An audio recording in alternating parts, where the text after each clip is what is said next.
winds whispered across the vast grasslands, carrying with them the scent of wildflowers and the distant murmur of a flowing stream.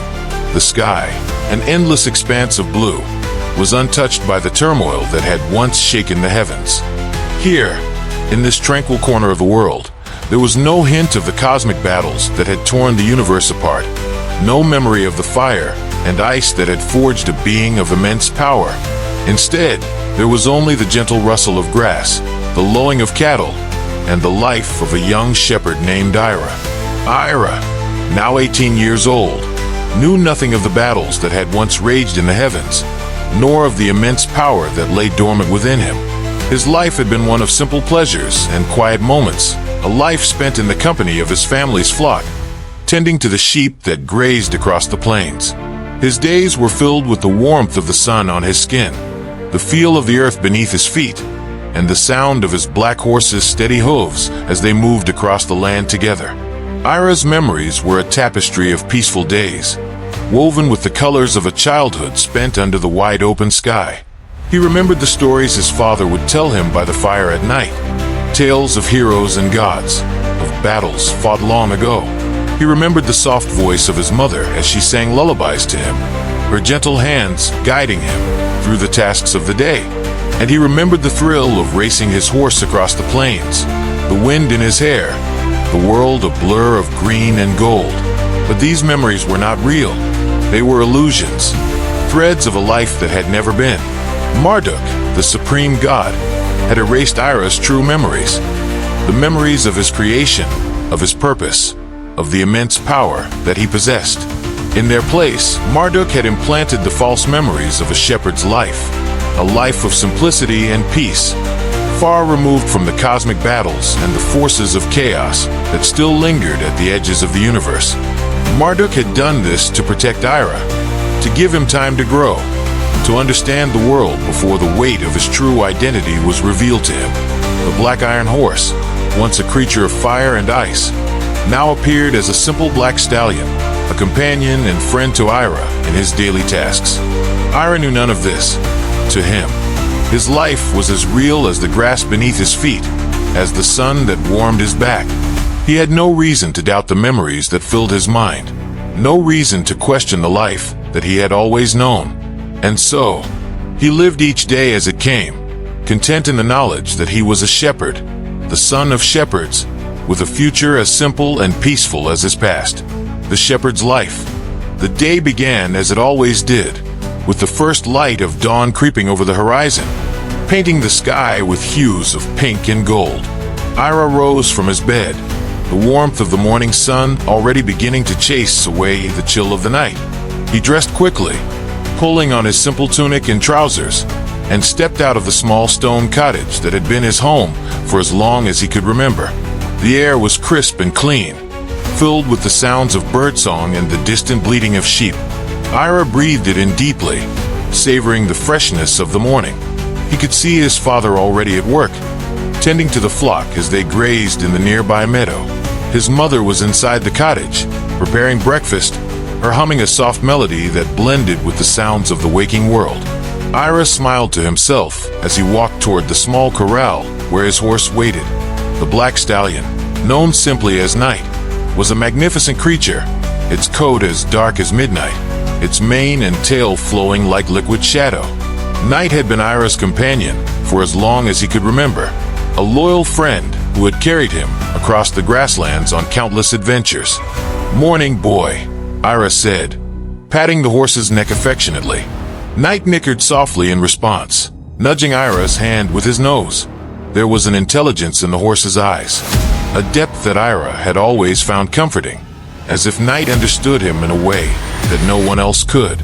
Ira led Night out of the corral, swinging easily onto the horse's back. Together, they rode out into the meadow, the grass whispering beneath Night's hooves as they moved. The sun was climbing higher now, casting long shadows across the land, and Ira felt a deep contentment settle over him as he guided Night through the familiar landscape.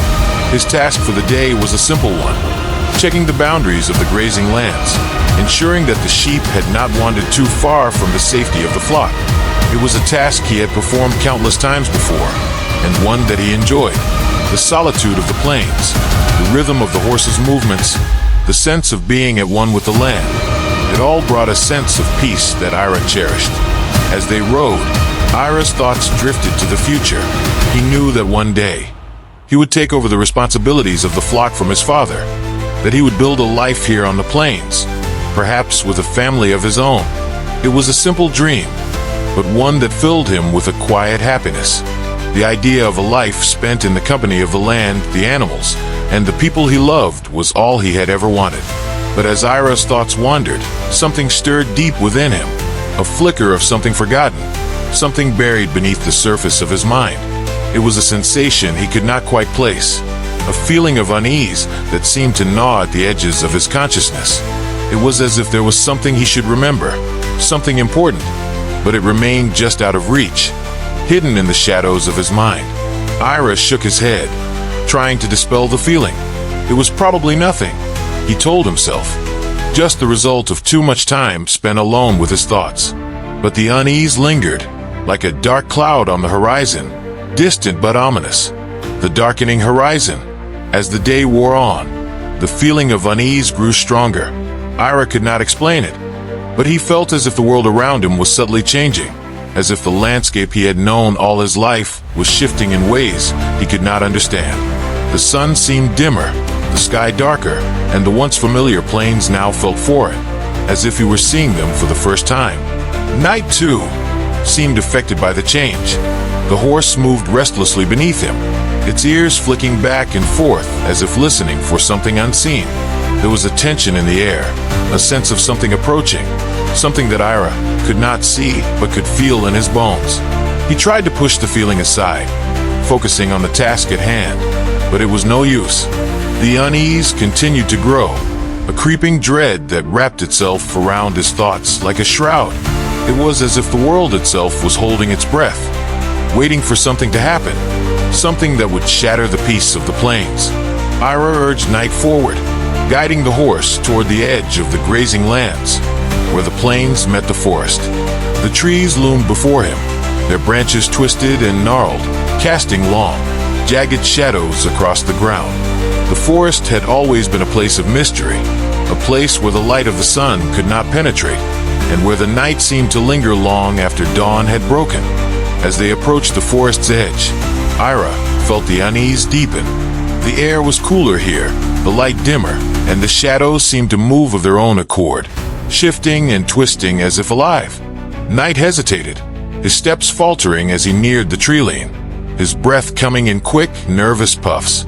"Easy, boy," Ira said, trying to calm the horse, though he could feel his own heart racing. There was something in the forest, something that did not belong, something that was watching him from the darkness. Ira dismounted, deciding to lead Night on foot. The horse followed reluctantly, his ears pinned back, his muscles tense. Ira took a deep breath and stepped into the forest, the shadows closing around him like a cloak. The air was thick and heavy, the silence oppressive. Ira could hear his own footsteps, the rustle of leaves beneath his boots, the soft snort of Night behind him. But beyond that, there was nothing. No birdsong, no wind, no sound of life. It was as if the forest were holding its breath, waiting. Ira pressed on, his eyes scanning the trees for any sign of movement. The feeling of unease had now become a tangible thing, a weight that pressed down on him with every step. He could feel the cold seeping into his bones, a chill that had nothing to do with the temperature. It was a cold that came from within, from something deep inside him that he could not explain. And then, in the distance, he saw it, a glimmer of light, faint and flickering, like the last dying embers of a fire. It was a strange, unnatural light. Not the warm glow of a campfire, but something colder, harsher. It seemed to pulse with a life of its own, drawing him closer, pulling him toward it. Ira hesitated, a part of him wanting to turn back, to leave the forest and return to the safety of the plains. But something within him, something he could not name, urged him forward, compelled him to move closer to the light. It was as if a voice deep within him was calling out, telling him that this was important, that he needed to see what lay ahead, the awakening. As Ira moved closer to the light, The air grew colder, the shadows deeper. The light, once a faint glimmer, now blazed with an intensity that forced him to shield his eyes. It was a light that did not belong in this world, a light that seemed to pierce through the very fabric of reality. And then, as he stepped into a small clearing, he saw it, the source of the light. It was a sword, unlike any Ira had ever seen. It was embedded in the ground, its blade glowing with a fierce, icy light that seemed to radiate cold rather than heat. The hilt was intricately carved, its surface shimmering with a strange, ethereal glow. The blade itself was impossibly sharp, its edge gleaming like freshly fallen snow. Ira felt a strange pull toward the sword, an irresistible urge to reach out and grasp the hilt. He took a step closer, his hand trembling as he extended it toward the blade. The cold radiating from the sword was intense, so cold that it burned, sending sharp pangs up Ira's arm as his fingers hovered just above the hilt. But there was a familiarity to the pain, as though it was something his body had known once and long forgotten. He hesitated for only a moment longer before finally wrapping his hand around the hilt. The moment Ira's fingers closed around the sword, a surge of energy shot through him, both searing and freezing. It was as if the cold of the blade met a flame deep within his soul, and the clash of elements sent tremors through his entire being. The memories, buried deep by Marduk's will, stirred like embers fanned into flame, but they were fragmented, disjointed, just flashes of images and emotions. He saw fire and ice intertwined, a vast cosmic battle, and a name whispered in the void, Ira. He gasped, almost releasing the sword in shock, but something held him steady. The world around him seemed to fade, the forest retreating into a dim background noise as the sword became his entire focus. The hilt was warm now, no longer burning cold, but instead pulsing with a strange rhythm, as though it had a heartbeat of its own. Ira pulled the sword from the earth with surprising ease, and the blade cut through the air with a soft hum, leaving a trail of frost in its wake. It was as if the sword was alive, responding to his thoughts and movements before he even realized them. He lifted the blade and watched as the light of the sword dimmed, replaced by a cold mist that clung to the edge of the weapon. He could feel it now, the power within the sword. It was immense, a vast well of strength that made him dizzy just to contemplate. But it was more than just the sword. There was something else deep within him, something he could almost reach, but not quite grasp. It was like a fire burning in his chest, fierce and untamed, but locked away behind walls of ice. As Ira stared at the sword, the fragmented memories began to coalesce, taking shape in his mind. He saw a figure, a god, who looked upon him with something like pride and sorrow. He heard words spoken in a voice that was at once familiar and strange. "You are my son, a protector, born of fire and ice. The cosmos will tremble before your power, but you must first learn balance." The words echoed in his mind, and Ira felt the truth of them deep in his bones. He was not just a shepherd, not just the son of humble parents who tended sheep on the plains. He was something more, something powerful, dangerous even. But the memories remained clouded, just out of reach, and the more he tried to grasp them, the more they slipped away. Suddenly, the sword flared with light again, and the frost that clung to its blade began to recede, replaced by a faint, dark flame that flickered along the edge. Ira's heart raced as he realized that this was the fire Marduk had locked away, the true power of the sword. But before he could fully comprehend what was happening, the flame flickered out, and the blade returned to its icy glow. Whatever force had begun to awaken within him, it wasn't ready to be unleashed just yet. But the experience left Ira shaken, his hand trembling as he held the sword. He knew now that he was not who he thought he was, but what he truly was still eluded him. The Black Horse. As Ira stood in the clearing, trying to make sense of the flood of sensations and half-formed memories, Night suddenly let out a low, uneasy whinny from behind him. Ira turned, the sword still in his hand, and found the black stallion watching him with an intensity that he had never seen before. The horse's eyes, always dark and reflective, now seemed to glow with an inner light, something ancient and powerful that stirred a deep recognition within Ira. The horse moved closer, its hooves barely making a sound on the forest floor, and Ira realized with a start that the ground beneath the horse's feet was frozen solid, a thin layer of frost spreading out from where Knight stood.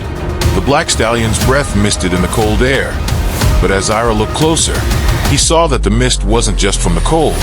It was laced with something darker, something that made the hairs on the back of his neck stand on end. For the first time, Ira felt a deep connection with the horse, something that went beyond the bond of rider and steed.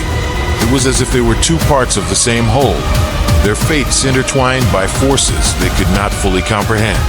The memories were still elusive, but this connection was real, tangible, and it brought with it a sense of both comfort and foreboding. "Knight," Ira whispered, reaching out a hand to touch the horse's neck. The stallion nuzzled his hand, and Ira felt the cold seeping into his skin, a reminder of the power that lay just beneath the surface of this seemingly ordinary animal. But Knight was not ordinary, and as Ira stood there, sword in hand, he could feel the truth of it. The horse was bound to him, just as the sword was, and together, they were part of something much larger than this simple life he had known.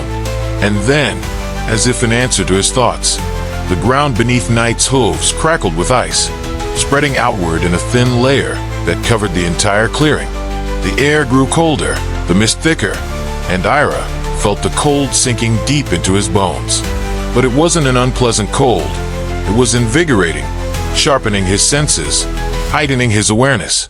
The sword in his hand responded to the change, its blade glowing brighter with the cold, the frost forming intricate patterns along its edge. Ira raised the sword, and as he did, the frost on the ground rose with it, swirling around him, and Knight like a protective barrier, a shield of ice that glistened in the dim light of the forest. Ira felt the power building within him, a power that was both exhilarating and terrifying. He didn't fully understand it, didn't know how to control it, but he could feel it, pulsing through his veins like a second heartbeat. But just as quickly as it had come, the power began to fade. The frost on the ground receded, the air grew warmer, and the sword's glow dimmed until it was nothing more than a faint shimmer. The cold that had filled Ira's veins retreated, leaving him feeling both exhausted and strangely empty. Knight nudged him gently, as if sensing his confusion, and Ira let out a shaky breath. The power was still there, somewhere deep within him, but it was locked away again, just as it had been before. The memories, the strange visions, the connection with Knight, all of it had receded, leaving him with only the faintest impression of what had just happened. But he couldn't ignore it. He knew now that something was different. Something fundamental had changed. He wasn't just a shepherd. He was something more, something that he still didn't fully understand. Ira sheathed the sword, which had already begun to lose its ethereal glow, and turned back toward the plains. Knight followed him, his steps slow and measured, the frost underfoot melting away as they left the forest behind. A world of secrets. The journey back to the cottage felt longer than it ever had before. The familiar landscape now tinged with an air of mystery that Ira couldn't shake. The sun was lower in the sky, casting long shadows across the plains, and the sense of unease that had plagued him all day had not entirely disappeared. As they approached the cottage, Ira could see his father outside, gathering wood for the evening fire. His mother was in the garden, tending to the vegetables that grew in neat rows along the side of the house. It was a scene of perfect domesticity, a scene that Ira had always found comforting.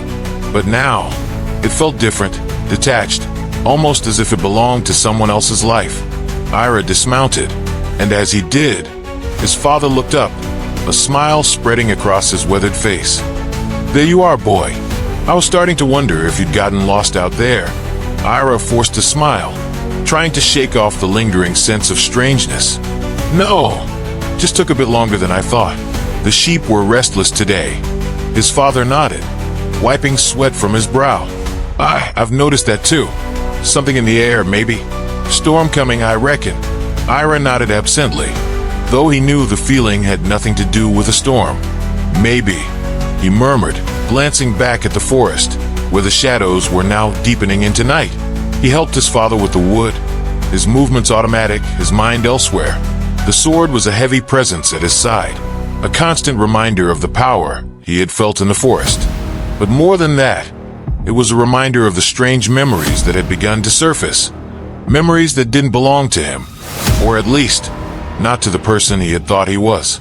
That night, as Ira lay in bed, he couldn't sleep. The images and sensations from the forest kept replaying in his mind, mingling with the half-remembered words of the figure who had called him son. He tried to push them away, tried to convince himself that it was just a dream, a trick of the mind. But deep down, he knew that wasn't true. Something was happening to him, something that he didn't fully understand. The memories, the power, the sword, and even night, they were all connected, pieces of a puzzle that he couldn't quite put together. But one thing was clear: the life he had known, the simple life of a shepherd, was over. The future that he had once imagined, a future of peaceful days and quiet nights, now seemed like a distant dream, something that belonged to another person in another time. Ira's hand drifted to the sword, which lay beside him on the bed. The cold of the blade seeped into his fingers, a reminder of the power that lay just beneath the surface, waiting to be unlocked. He didn't know what the future held, didn't know what he was supposed to do with the power he had felt. But he knew one thing: he couldn't ignore it. He would find out the truth, whatever it was. He would uncover the secrets that had been hidden from him, the memories that had been locked away. And when the time came, he would be ready to face whatever lay ahead. For now, though, Ira closed his eyes, trying to quiet his mind and find some rest. The night was deep, and the world outside was silent. But in the distance, the wind whispered through the trees, carrying with it the faintest echo of a forgotten flame.